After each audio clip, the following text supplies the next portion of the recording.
So it's the discovery of the skeleton of this adult ornithomimid in 2008 that first alerted us to the presence of feathers in these animals. A lucky break during field excavation revealed the presence of dark gray streaks made of carbon located along the back of the animal. And these streaks were very similar to the proto-feathers seen in many dinosaurs from China. So once brought back into the prep lab, careful preparation revealed that those streaks actually occur all along the back of the animal as well as along the ventral side of the animal. These streaks are very different from the modern feathers that people are familiar with, where there's a shaft and a vein. These feathers here are much more similar to down feathers, which are very hair-like and very fluffy in appearance.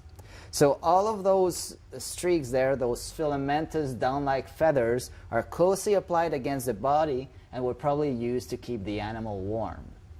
The skeleton of this juvenile ornithomimid was discovered in 2009, 1 year after the discovery of the first feathered ornithomimid. So during preparation, great care was taken to make sure that feathers would be preserved if they were present. And indeed, we were fortunate. Feathers were preserved all the way from the base of the neck all the way to the hip region.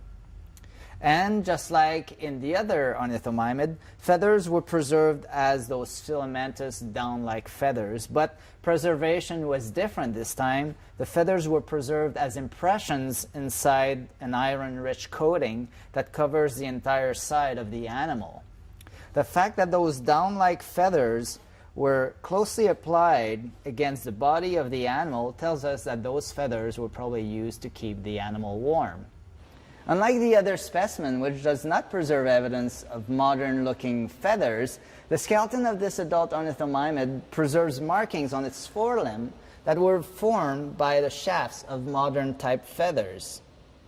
The arrangement and distribution of these markings is consistent with the arrangement of feathers on the wing of modern birds. So these markings are proof that adult ornithomimids possessed primitive wings.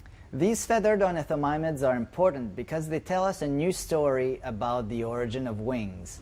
The fact that wings are present only in adults and are not found in young individuals tells us that the first wings probably did not evolve in association with flight, but they probably evolved for sexual display and reproductive behaviors.